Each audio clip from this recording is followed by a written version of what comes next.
مریض، مسافر، عورت، نابالغ لڑکا اور غلام جمعہ کی فرضیت سے مستثنی ہے، یعنی ان پر جمعہ فرض نہیں، اگر چاہیں تو پڑھ لیں، نہیں تو ظہر کی نماز بھی کافی۔ گھر میں نماز پڑھے تو پہلے 4 سنت پڑھے، جی ہاں، اور پھر 4 فرض پڑھیں، پھر 2 سنت، پھر 2 نفل۔ جی ہاں، عورتوں کے مخصوص حالات کی وجہ سے ان پر فرض نہیں کیا، لیکن اگر اپنے چوائس سے وہ پڑھیں تو اچھی بات ہے۔ ابو عمر شیبانی سے مروی ہے، انہوں نے عبداللہ کو دیکھا کہ وہ جمعہ کے دن عورتوں کو مسجد سے نکال رہے تھے، کہہ رہے تھے کہ اپنے گھروں کی طرف نکلو، وہ تمہارے لیے بہتر ہے۔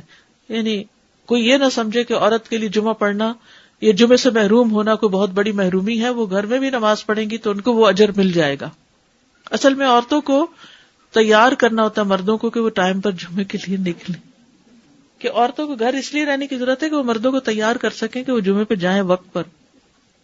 لیکن منع نہیں ہے، حرم میں آپ دیکھیں کتنی عورتیں ہوتی ہیں، مسجد نبوی میں کتنی عورتیں ہوتی ہیں، اور واقعی دل پسیجتا ہے جب آپ اچھا خطبہ سنتے ہیں، اور اجتماعیت سے ایک دل کی حالت اور ہوتی ہے۔ دیکھیے جو لوگ کامیاب ہوتے ہیں زندگی میں، خوش ہوتے ہیں، ان لوگوں کی سوشل لائف بہت اچھی ہوتی ہے، اور ہمارے لیے یہ مسجد، یہ مدرسہ، یہ اجتماعی عبادتیں، یہ اکٹھے ہو کے عبادت کرنا، عیدیں، تراویاں، یہ سب یہ خوشی کا ذریعہ ہے۔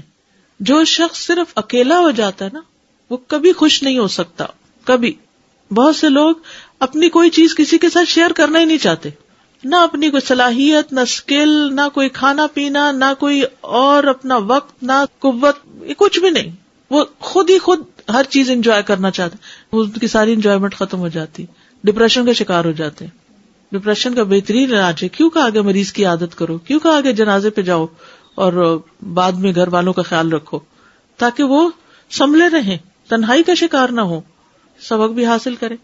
تو یہ جو مسلمانوں کی اجتماعیت ہے یہ دل کو خوشی دیتی، ایک سکون دیتی، یعنی اکٹھے ہونا جو ہے کسی بھی اچھے کام کے لیے وہ بڑے بڑے بوجھ ہلکے کر دیتا ہے۔